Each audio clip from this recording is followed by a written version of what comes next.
جو کام اللہ کے نبی 40 سال تک کرتا رہا، حسین ابن علی نے صبح عاشور سے عصر عاشور تک مکمل کیا۔ وہ سیرت اور وہ کردار، وہ تمام اقدار ایک ہی دن میں اللہ کے اس ولی نے کربلا کے اس تپتے ہوئے صحرا پر پیش کر۔ ہر مثال ہمارے پاس موجود ہے۔ 6 مہینے کے شہزادے سے لے کر 90 سال کے بوڑھے حبیب ابن مظاہر تک، جو ہر شخص آمادہ اور تیار ہے کہ مولا سب سے پہلے میں نے جانا ہے، میں نے قربان ہونا ہے، اور میں ہی آپ پر قربان ہونا چاہتا ہوں۔ ایک ایسا شخص بھی امام کی بارگاہ میں آیا جس کے پلکیں اس کی آنکھوں پر آتی تھی، انتہائی بوڑھا، کمزور، ناتواں، رنگ کالا، پاؤں پہ مٹی، امام کی خدمت میں کہتا ہے مولا سب سے پہلے مجھے جانا ہے، آپ کے علی اکبر سے پہلے میں قربان ہونا چاہتا ہوں۔ امام اسے کہتے ہیں جاؤ اپنے خیمے میں بیٹھ۔ یہ بار بار خیمے میں لوٹا دیا جاتا ہے۔ اب اس نے سوچا کہ امام شاید مجھے بھیجنا ہی نہیں چاہتے، اس لیے کہ میرا رنگ کالا ہے، میرے پسینے سے بدبو آتی ہے، میرے کپڑے پھٹے ہوئے ہیں، امام نہیں چاہتے کہ میرا خون کربلا کی دھرتی پر گرے۔ بس یہ سوچا ہی تھا کہ امام اس کے خیمے میں پہنچے اور کہا جان ابھی تو نے کیا سوچا ہے؟ کہتے ہیں مولا آپ تو بہتر جانتے ہیں کہ میں نے کیا سوچا ہے۔ کہا نہیں جان، ایسا نہیں، جو تم نے سوچا ہے ایسا نہیں۔ اٹھو جان، میرے سینے سے لگو۔ جان کو اٹھایا، سینے سے لگایا، جان کا ماتھا چوما، جان کے ہاتھ چوما، کہا جان اگر تم نے ایسے سوچ لیا ہے تو نہیں جان، جاؤ تم اللہ کے حوالے۔ جان آیا میدان کارزار میں، لڑتا لڑتا زہرا کے بیٹے پر قربان ہو گیا۔ اور شام غریبان جب سیدہ زینب مقتل میں آئیں، کیا دیکھا؟ کربلا خوشبو سے معطر۔ پوچھا سجاد بیٹا یہ خوشبو کہاں سے آ رہی ہے؟ کہا یہ جان کے لاشے سے آ رہی، جو کہتا تھا میرے پسینے سے۔ اس لیے کربلا جانو، کربلا پہچانو۔ ہم ایک سازش کے تحت کربلا سے دور رکھا گیا مسلمانوں۔ کربلا وہ محور ہے، کربلا وہ زندگی ہے، کربلا وہ تابہ ہے، جو ایک روشن ستارہ ہے اس دھرتی پر، کہ جہاں حسین کے جان پارے بکھرے ہوئے ہیں، حسین کے شہزادے بکھرے ہوئے ہیں۔ ہاں ان شہزادوں میں ایک عظیم شہزادہ حسین کا ایسا بھی ہے جو 3 مرتبہ شہید ہوا۔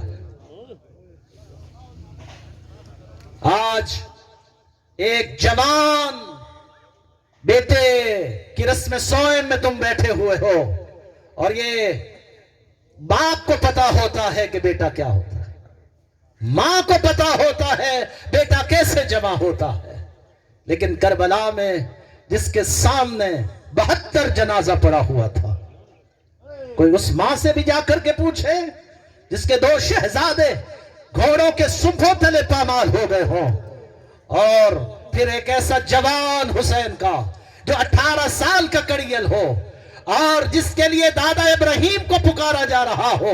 ابراہیم نے اپنے بیٹے اسماعیل کی گردن پر چھری چلائی تھی تو ہاتھ کانپ گئے تھے، آنکھوں پہ پٹی باندھ لی تھی کہ میں اپنے اس صغیر بیٹے پر چھری کیسے چلاؤں۔ اللہ کا نبی تھا، صبر ٹوٹ گیا تھا، لیکن کربلا کا یہ عظیم صابر ہے جو ابراہیم اور اسماعیل کو دعوت دیتا ہے، آؤ دادا ابراہیم، آؤ نانا اسماعیل، دیکھو میری آنکھوں پر پٹی تو نہیں بندھی ہوئی ہے، میرے ہاتھ تو نہیں کانپ رہے ہیں کہ کس طرح علی اکبر کے سینے سے برچھی کو نکالا۔ علامہ اقبال نے کہا تھا خودی کو کر بلند اتنا کہ ہر تقدیر سے پہلے خدا بندے سے خود پوچھے بتا تیری رضا کیا ہے۔ علی اکبر کے سینے سے برچھی نکال کر اس اللہ سے پوچھ رہا ہے خدایا بتا تیری رضا کیا ہے، بتا تیری رضا کیا۔ یہ ہے اصل کربلا۔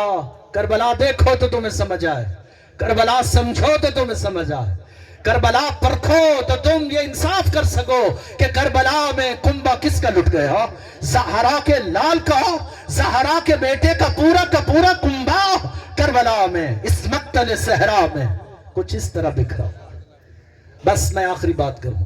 حسین کا یہ حسین شہزادہ 6 مہینے کا تھا، کربلا میں 3 مرتبہ شہید ہوا، اور پھر انداز یہ تھا، دنیا دیکھ رہی تھی کہ جو سے شبہ تیر سے ذبح کیا گیا، جس سے اونٹ نہر کیے جاتے تھے، وہ تیر علی اصغر کے گردن پر چلا تھا، اور پھر حسین نے اس کی قبر بنا دی تھی، لیکن مسلمانوں نے دفن نہیں رہنے دیا. شام غریباں سروں کے شمار ہونے لگے، اور تلواریں اور نیزے کربلا کی زمین پر مارے جانے لگے کہ ایک لاشا ڈھونڈا جا رہا تھا جو رباب کا لخت جگر تھا، جو 6 مہینے کا تھا، کہ اچانک ایک نیزہ ایسی جگہ پر لگا، چھوٹا سا لاشا اچھل کر زمین سے باہر آیا، ملعون گھوڑے سے اترا اور نیام سے تلوار کو نکالا، علی اصغر کا گلا کاٹنا شروع کیا. آہا، کوئی رباب سے جا کر کے پوچھے، رباب آؤ دیکھو تیرا کربلا میں یہ 6 مہینے کا شہزادہ کس طرح ذبح کیا جا رہا ہے. اور بیبیوں سے کہہ رہی تھی، رباب و بیبیوں اپنے لاشیں سنبھالو، میرا اصغر 3 مرتبہ ذبح ہوا. وَسَيَعْلَمَ الَّذِينَ ظَلَمُوا أَيَّ مُنْقَلَبٍ يَنْقَلِبُونَ. السلام علی الحسین وعلی علی ابن الحسین وعلی اولاد الحسین وعلی اصحاب الحسین وعلی ذریت الحسین. خدایا ہمارے اس پرسے کو قبول فرما، ہماری یہ چند لمحات عبادت میں شمار فرما، ہمیں محبان اہل بیت میں شمار فرما، ہمیں سیرت اہل بیت پر عمل پیرا ہونے کی توفیق عطا فرما، ہمیں حقیقی معنوں میں محبان اہل بیت میں شمار فرما، اور سیرت رسول اللہ کو اپنی زندگی میں لانے کی توفیق عطا فرما، ان کے نقش پا کو اپنی زندگی میں لانے کی توفیق عطا فرما. پروردگار ہمارے معاشرے سے ذلتوں اور پستیوں کا خاتمہ فرما، جہالتوں اور ذلتوں کا خاتمہ فرما. پروردگار میرے مالک اللہ، ہم سب پہ اپنا رحم کرو، ہمیں اتحاد اور وحدت کی دولت سے مالا مال فرما.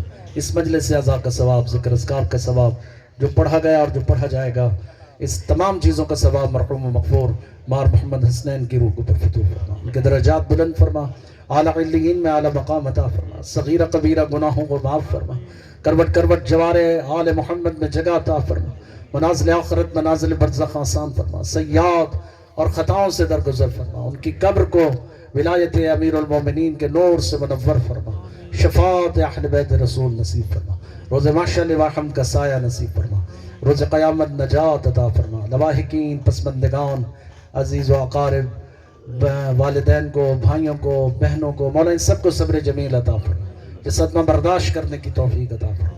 مرحوم کے لیے زیادہ سے زیادہ کار خیر انجام دینے کی توفیق عطا فرما، واجبات کو ادا کرنے کی توفیق، اپنی رحمتوں برکتوں سے مالا مال فرما.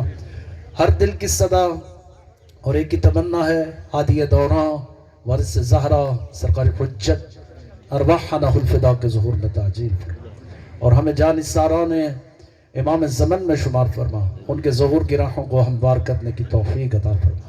خدایا ہماری اس دعا کو مستجاب فرما. ربنا تقبل منا انکا انت السمیع العلیم بجائے محمد و اہل بیت الطیبین الطاہرین. ایک سورہ فاتحہ اور 3 دفعہ سورہ توحید کی تلاوت فرما کر مرحوم مغفور مار محمد حسنین اور ان کے خانوادہ کے جتنے بھی مرحومین ہیں ان سب کی روح کو.